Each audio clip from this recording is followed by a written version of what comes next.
कांग्रेस का शीर्ष नेतृत्व आज चुनावी रणभूमि से मुंह फेर रहा है। गांधी परिवार को राजनीतिक रणभूमि में त्यागा। कांग्रेस का शीर्ष नेतृत्व रायबरेली में जनता की सेवा के लिए उपस्थित नहीं था।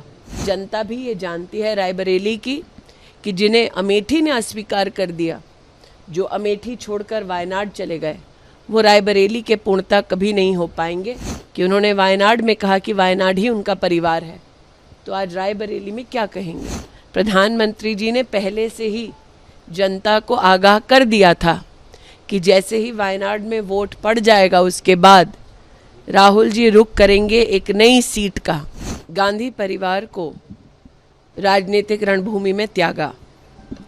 आज गांधी परिवार का अमेठी लोकसभा क्षेत्र से ना लड़ना इस बात का संकेत है कि प्रधानमंत्री मोदी जी के दिशा निर्देश में, उनके नेतृत्व में अमेठी में जो बहुमुखी विकास हुआ है, उस विकास के चलते आज अमेठी की जनता ये पूछ रही है कि अगर 5 साल भारतीय जनता पार्टी के सांसद द्वारा अभूतपूर्व विकास संभव हुआ अमेठी में, 4 लाख गरीब परिवारों के शौचालय बने, 3,50,000 परिवारों को नल से जल मिला, 1.5 लाख परिवारों को जीवन में पहली बार विद्युत का कनेक्शन मिला, 1,14,000 घर बने, गरीबों के आवास बने।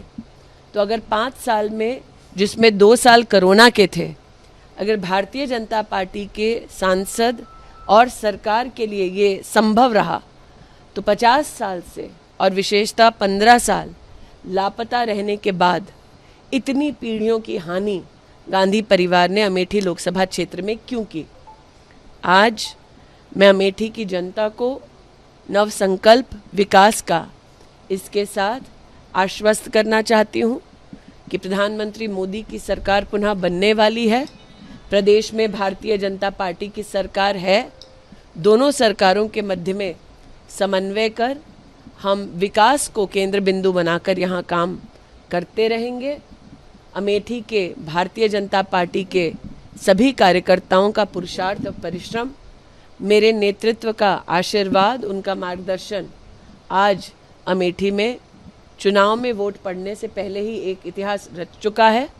और 20 मई को जब हमारे नागरिक पोलिंग बूथ पर जाएंगे, नरेंद्र मोदी जी को पुनः अपना आशीर्वाद देंगे, तब अमेठी लोकसभा क्षेत्र में एक नया इतिहास रचा जाएगा। अमेठी की जनता के प्रति मैं जितना आभार वंदन करूं उतना कम है। आज का दिन अमेठी की जनता का जीत का दिन है। रायबरेली में ये कहा जा रहा था कि इसीलिए राहुल गांधी ने चुना क्योंकि वो सेफ सीट है, लेकिन क्या आपने जो विकास किया अमेठी में, शायद ये भी वजह हो सकती है कि इसलिए वो अमेठी छोड़? देखिए, पिछले 3 वर्षों में मैं रायबरेली में दिशा कमेटी की अध्यक्ष रही, सोनिया जी को चेयर रही। इन 3 वर्षों में मैंने स्वयं देखा कि चाहे वो प्रशासनिक कार्य हो या रायबरेली की जनता की दरकार हो, कांग्रेस का शीर्ष नेतृत्व रायबरेली में जनता की सेवा के लिए उपस्थित नहीं था।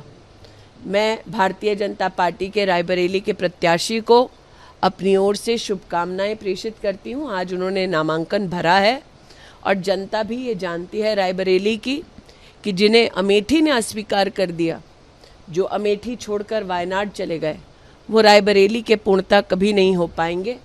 प्रश्न ये उठता है कि उन्होंने वायनाड में कहा कि वायनाड ही उनका परिवार है। तो आज रायबरेली में क्या कहेंगे? प्रधानमंत्री ने कहा कि वो वायनाड राहुल गांधी हार रहे, इसलिए सुरक्षित सीट तलाश रहे हैं, क्या कहेंगे?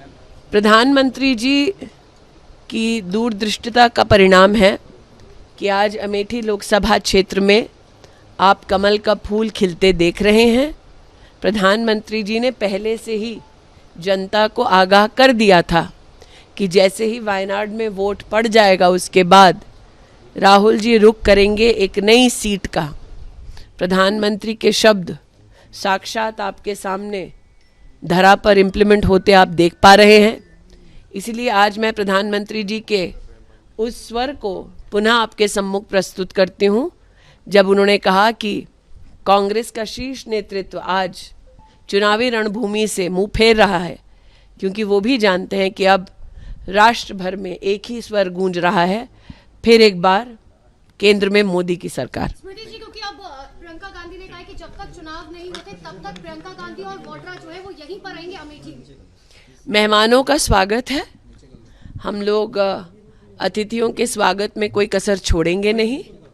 इतना ही कह दूं कि अमेठी से गांधी परिवार का ना लड़ना इस बात का संकेत है कि कांग्रेस पार्टी चुनाव में एक वोट पड़ने से पहले ही अमेठी से अपना हार स्वीकार कर चुकी है, क्योंकि अगर उन्हें लगता कि यहाँ जीत की कोई भी गुंजाइश है तो वो यहाँ से लड़ते, अपने प्रॉक्सी को ना लड़ाते।